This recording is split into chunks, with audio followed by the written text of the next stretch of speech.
একজন এমপি থেকে সাধারণ মানুষ কি কি পায় আমরা আগে জানতাম না।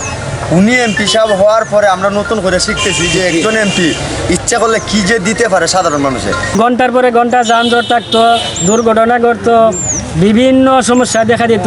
40 ফুট ভরাট করে কয় নদী ভরাট করে স্ট্যান্ডটা দেওয়ার পরে আমরা অনেক উপকৃত এবং অনেক সুবিধা পাইছি। যেমন এটা ভরাট করে দেওয়ার পরে আমরা যে গাড়ি ঘোড়ার মধ্যে যে জামজট থাকতো, রাস্তাঘাটে জামজট থাকতো, জামজটটা এখন আর নাই। আগে আমরা ভলেন্টিয়ার দিয়ে রাখতাম 4-5টা, এরপরও জামজটে থাকতো।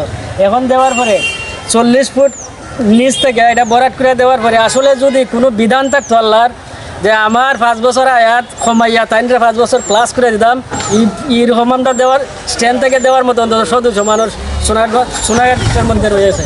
এখানে যানজট ছিল, এই যানজট আমরা ভাঙে এখন এখানে একটা সুবিধা হয়েছে। যে আমি সিএনজি স্ট্যান্ডে এই স্ট্যান্ডের লাইন ম্যানেজার আচ্ছা এই দায়িত্বে আছি। তো আপনি যে বিষয়টা কইছেন যানজটের যে বিষয়টা, যানজটটা শুরু হইতো আমাদের তো কোনো স্ট্যান্ডই ছিল না নির্ধারিত, ডাক বাংলা সিএনজি স্ট্যান্ড। তো গাড়ি রাখার মতো কোনো জায়গা ছিল না। স্ট্যান্ড শব্দটাই ছিল, আমরা ব্যবহার করতাম রোড। যে রোডটা মনে করেন আপনার পাবলিক যাতায়াতের লাগে মানুষ আসা যাওয়া করতো, আমরা সবাই তো আসা যাওয়া একই রাস্তায়। এই রোডটা দিয়ে মনে করেন রাত কইলে রাতের ভিতরে একদিনের মধ্যে সোনারুঘাটের মাঝে হাজারো মানুষ, হাজারো বলতে লাখ মানুষ যাতায়াত করে। ওই জায়গাটাই আমরা স্ট্যান্ড রাখতাম। এছাড়া আমাদের কোনো জায়গা ছিল না গাড়ি রাখার মতন। এই রোডেই আমরা মেন রোডের মধ্যে গাড়িগুলো রাখতাম, যে কারণে আমাদের আত্মীয় স্বজন বা এলাকার অনেক মানুষেরই কষ্ট হইতো। অনেক সময় জাম লাগলে ঘন্টার পর ঘন্টা যাইতো। আমরা নিজেরা পরিশ্রম করতাম, আমরা ড্রাইভার যারা আছে তারা নিয়ে জাম ছুটাইতাম। অনেক সময় কষ্ট হইতো খুব বেশি।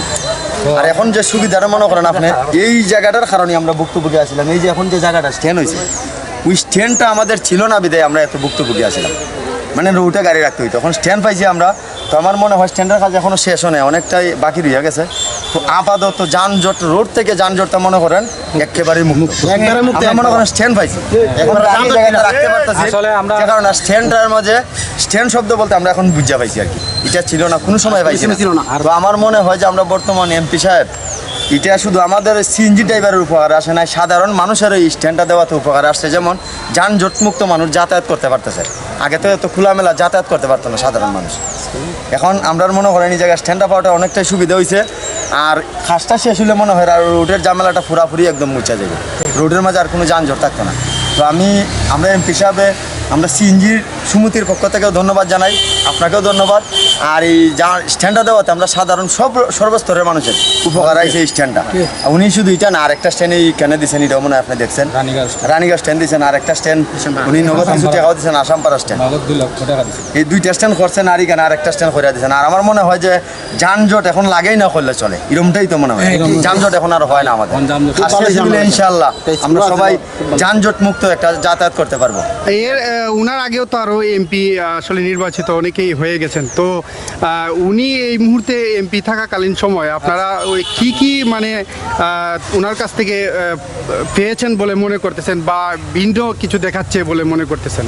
আসলে এর আগে যে অনেক এমপিরাই ছিল বা এটা সমালোচনা করার মতন যোগ্যতা আমার নাই। তো আমি একটা কথা কইমু, একজন এমপি থেকে সাধারণ মানুষ কি কি পায় আমরা আগে জানতাম না।